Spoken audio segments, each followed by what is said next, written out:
बहुत पहले से आशंका थी कि इस तरह से सुप्रीम कोर्ट के रवैये में तब्दीली आएगी, क्योंकि जो पिछले मुख्य न्यायाधीश से 6 महीने के लिए वो भी आए थे, संदीप खन्ना साहब, उन्होंने भी इस मामले में हाथ नहीं लगाया और गेंद अगले पाले में डाल दी।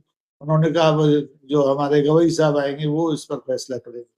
और गवई साहब ने शपथ ग्रहण के तत्काल बाद अपने गृह प्रदेश में जाकर देख लिया कि सत्तारूढ़ दल और सत्तारूढ़ दल की सरकारें उनके साथ क्या व्यवहार कर सकती हैं, किस हद तक जा सकती हैं। तो मुझे लगता है ये जो रवैया सुप्रीम कोर्ट का है, इसी डर से है कि सरकार में बैठे लोग अब बहुत ज्यादा मजबूत हो गए हैं, उनके हाथ कानून के हाथों से भी लंबे हो गए हैं।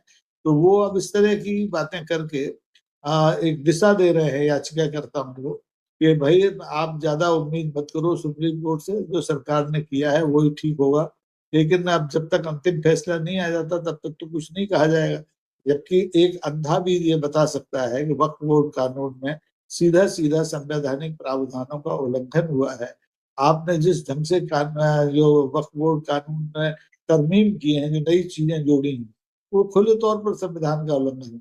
और इसको सिद्ध करने के लिए कोई कागज लाने की जरूरत नहीं है, तो आप पढ़ के समझ सकते हैं।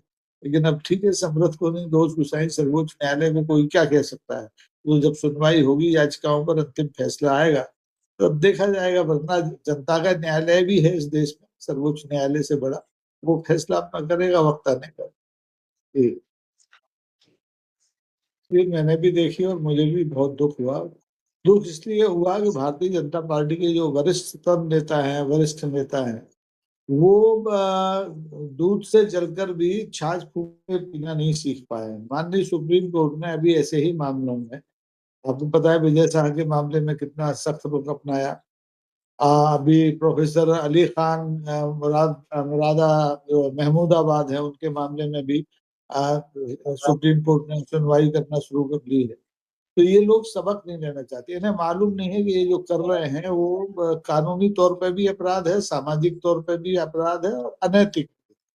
फोटो मार्फिंग करना एक गंभीर गैर जमानती अपराध है। मध्य प्रदेश में एक विधायक थी कल्पना पारुलेकर, उन्होंने ऐसी एक फोटो मार्फिंग की थी और उन्हें जेल जाना पड़ा था। लेकिन दुर्भाग्य है कि हमारे यहाँ लोग इस तरह की घटनाओं को बहुत सहजता से देते हैं और कांग्रेस ने भी इस पर प्रतिक्रिया दी, लेकिन वो कानूनी कार्रवाई के मामले में आगे नहीं बढ़ी। वरना अमित मालवीय को भी निश्चित तौर पर जेल जाना पड़ता है। और ऐसी हरकतों से ये लोग बाज इसलिए नहीं आ रहे हैं कि इनको इनके हाईकमान से संरक्षण मिला है। निशिकांत मोदी का किस्सा आपको याद है, उन्होंने देश के सुप्रीम कोर्ट को क्या क्या कहा, लेकिन पार्टी ने कुछ नहीं किया। वो तो सर्वदलीय दल में शामिल होकर विदेश जा रहे हैं। तो ये बहुत ही घटिया राजनीति की ओर देश को ले जाने की कोशिश है।